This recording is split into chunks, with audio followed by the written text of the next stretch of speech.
Salut, c'est Trado, content de vous retrouver pour la mise à jour quotidienne, malheureusement un petit peu tardive et j'en suis désolé, les journées sont un petit peu chargées professionnellement et c'est une belle séance aujourd'hui.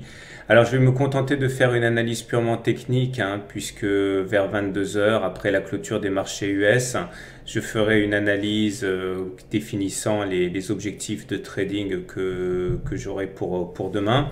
Pour l'instant, on va retenir plusieurs choses. Tout d'abord, le fait que sur les fondamentaux, on a eu une journée très intéressante qui a été marquée par une grande volatilité puisque on a perdu jusqu'à 1,4% en séance.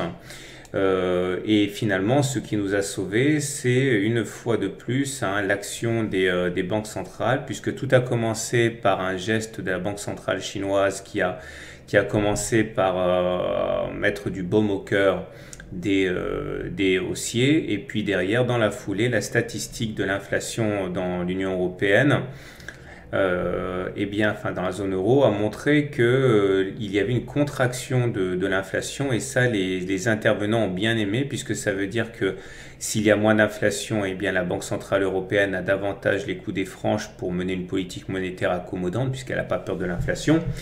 Et du coup, on a anticipé un assouplissement de la banque monétaire, de la politique monétaire, ou du moins un ralentissement dans le durcissement de la politique monétaire. Et c'est ce qui explique sur le plan des fondamentaux la belle séance du jour. Techniquement, ce qui s'est passé aujourd'hui, c'est un magnifique pullback, un retour sur la fourchette d'Andrews et particulièrement la médiane de la fourchette d'Andrews. Il faut vraiment que vous ajoutiez cet outil formidable qu'est la fourchette d'Andrews. Regardez comme au point près on est venu rebondir dessus. Il est vrai qu'on a été un petit peu aidé également par la moyenne mobile à cette séance qui a servi de premier rideau défensif contre la baisse. Au-delà, on remarque que le super trend continue à jouer son rôle d'alerte lorsqu'il est cassé. Regardez, il a été cassé à la hausse sur la séance de vendredi. Vous savez très bien que lorsque l'on casse le super trend, généralement on fait un nouveau plus haut lorsque l'on casse à la hausse le super trend. Alors le plus haut, il est vraiment marginal, mais c'est un plus haut quand même. Je ne sais pas si on va s'arrêter en si bon chemin. En tout cas, regardez ce qui a bloqué les cours, une fois de plus, c'est ce nuage. Alors le nuage, vous savez qu'en système Ichimoku, c'est très important parce que c'est le juge de paix entre les haussiers et les baissiers. Si on arrivait à s'extraire du nuage, on rebasculerait en tendance haussière au regard du système Ichimoku.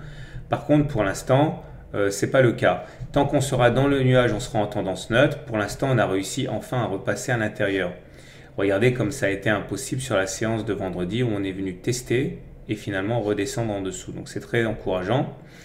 On remarquera également autre chose qui a son importance, c'est qu'on est en train de dessiner un biseau ascendant. Alors ce biseau ascendant peut être cassé dès demain, mais pour l'instant il ne l'est pas. Et vous savez très bien que les biseaux ascendants se cassent plus souvent par le bas qui ne se cassent par le haut. Donc ça également, il faut se méfier, surtout si on devait bloquer sur la partie haute du biseau bleu, là, le danger serait tout à fait entier.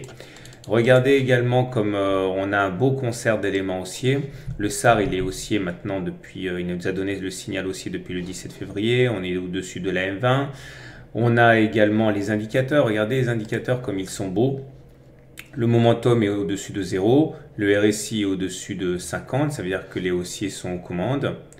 On pourra s'émouvoir du fait que les volumes sont toujours pas au rendez-vous. Mais c'est pas très grave en ce sens que si on considère que la hausse est partie pour durer, ça veut dire qu'il y a du carburant pour la hausse. Alors c'est pas forcément ce que j'ai en tête, puisque la tendance est toujours baissière pour l'instant sur les unités hebdomadaires, et donc du coup il faut être méfiant. Mais il faut savoir que si l'euphorie devait frapper les investisseurs, les entrées sur les marchés sont vraiment contenues, donc il y a vraiment des biscuits pour la hausse.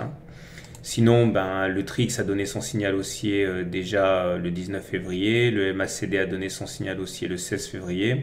Ils sont tous les deux au-dessus de leurs signaux respectifs, donc c'est bon. La seule chose qui peut nous émouvoir pour l'instant, c'est la présence d'une double divergence baissière cachée.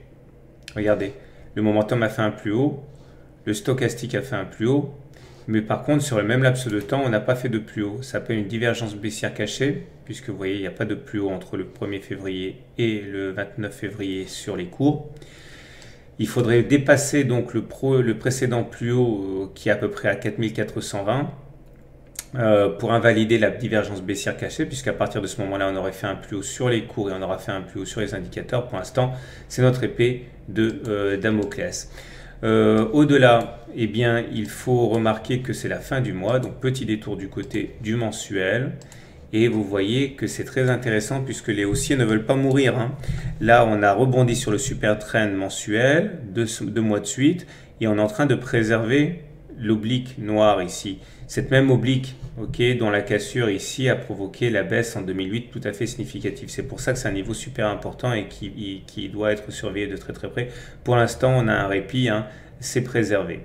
Attention, le croisement M7-M20, ici, est devenu effectif. Ça, c'est un signal qui est très très baissier. C'est pour ça que je suis encore extrêmement prudent, mais vous regardez la longueur de la mèche basse, hein, c'est-à-dire qu'on revient vraiment de très très loin, montre qu'il y a des intérêts acheteurs. Donc pour l'instant, on va se laisser guider, hein, pas de problème.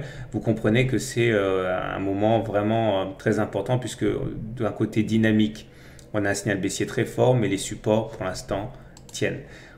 Petit détour du côté des autres marchés, on voit que le CAC est vraiment l'homme fort, hein, puisque sur le DAX, eh bien, on est loin d'avoir attaqué le nuage, loin s'en faut. On est également loin d'avoir cassé les précédents plus hauts du 26 février ou du 22 février. Donc faiblesse, hein, du DAX qui d'ailleurs est négatif aujourd'hui à 0,2%. Et pour l'Eurostoxx, eh bien pareil, hein, c'est pas mal, mais on n'est pas du tout dans une situation d'euphorie comme sur le CAC, puisque là le nuage est encore bien loin. Ça c'est aussi un bémol à apporter, puisque vous voyez que le CAC fait un petit peu cavalier seul, ce qui le met dans une situation un petit peu délicate. Au moment où je parle, le SP500 est en train de perdre 0,5%, donc c'est très important ce qui se passe actuellement sur les marchés US, mais encore une fois, je reviendrai sur les objectifs de trade après la clôture des marchés US. Pour l'instant, on va apprécier le spectacle, ça reste haussier sur le CAC, même s'il y a toujours des dangers. Belle séance, c'est ce qu'on peut dire pour l'instant. Voilà, à tout à l'heure pour la mise à jour en clôture des marchés US.